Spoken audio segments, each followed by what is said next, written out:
way up in the mountains of Guerrero. Guerrero is a state of Mexico. Back in the day, when people would have to go to Mexico City to bring whatever, merchandise, food, or work, or for whatever reason, they would stop at a resting point at the very top of the mountain.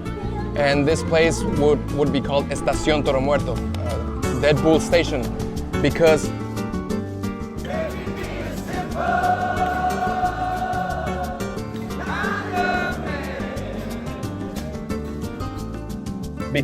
back in the day, there weren't roads, there weren't cars, there weren't like signs, you know? So the only point of reference was the skull of a dead bull. So people would go like, when you reach the dead bull, to the left, and there's a resting station. So it really became a thing, and it's called Estación Toro Muerto, Dead Bull Station, right? So the people over there are really humble. They live in cabins, they live off their crops, you know, their animals. And one of the main sources of income is agave and mezcal.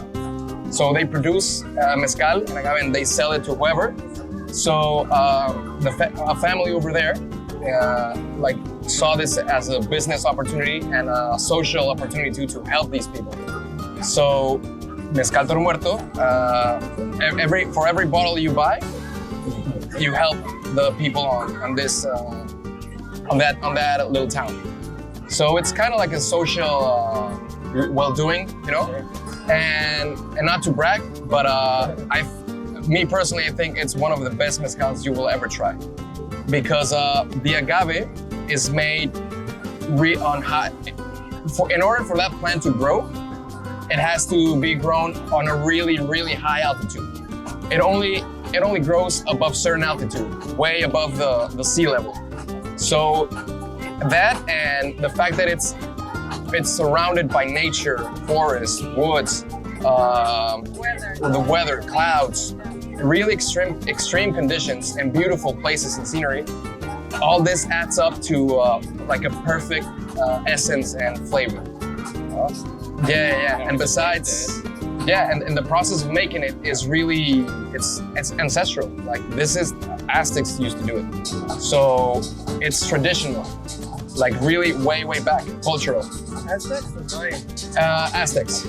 I don't think Mayan have their like distillation processes over here. I don't think so. But on the center of the country, yeah, for sure, because that's where agave grows. Oaxaca. Yeah, exactly. And there's tons of agaves.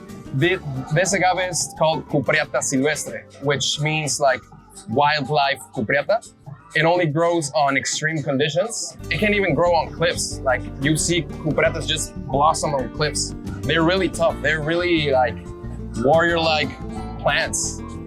So all this adds up to a perfect sense of, you know, that when you taste it, it's really strong, it's really intense. At first, it's really intense, but then everything comes together, right? And I'm sure if you have some, you're gonna love it. Like artisanal small batch? Yeah, everything is artisanal. Yeah. Unlike every mezcal, this is not from Oaxaca. Most mezcals are from Oaxaca because that's like tradition for some reason. But any place in that region can be considered a mezcal as long as you have the preparation is 100% agave, then it's considered a mezcal.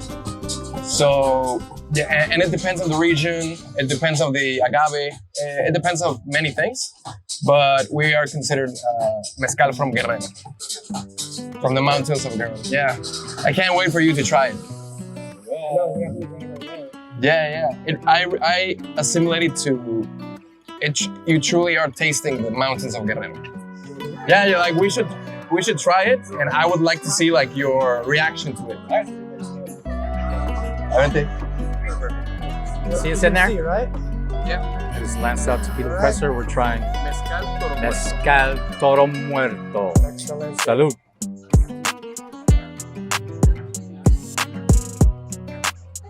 Oh, wow.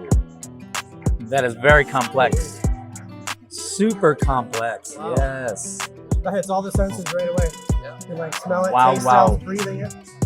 This is the first time. This is original expressions. This is fabulous. Oh, thank you guys. Wow.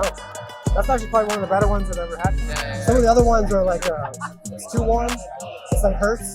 This one's really smooth, actually. Yeah, it is. I wouldn't say it's strong. No, it's not. Alcohol-wise, No. I would say it's intense. I would say it's an intense. What is the proof? Is It this is like intense. 35 42. or 42? That's very smooth. 100 This is super premium. This is it's fabulous. Recruitment, you definitely have to get a bottle of Salud. Salud. Muchísimas gracias. Toro Muerto. Mm. Oh yeah. Much better. This tastes like a. This tastes like generations of Yeah, because it is. making It mezcal. is. It's generation from generation. Like the granddad did it, the father did it, now the child does it, and soon enough the grandchild will do it. So it's really a noble exercise.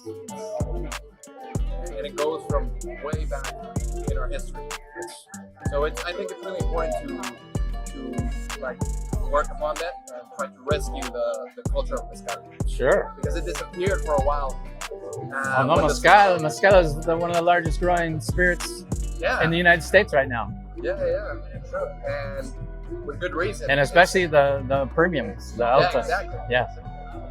And, So and no, with this good is- reason, because I think mezcal is one of the purest alcohols you'll ever drink. Like, no metals, no strong, nothing toxic. to Oh your- sure, to the definitely body. this Sugars. from the mountains. You Yeah. know. Exactly. Very good. Yeah, that was awesome. Thank you.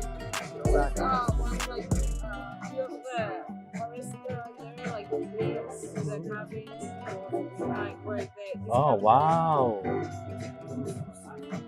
There's a little town, like a neighbor town to Toro Muerto, and it's a mezcal town. If you're there, the people around, they're very humble. They're very like hospitable. You know, like they want to accommodate you in every way.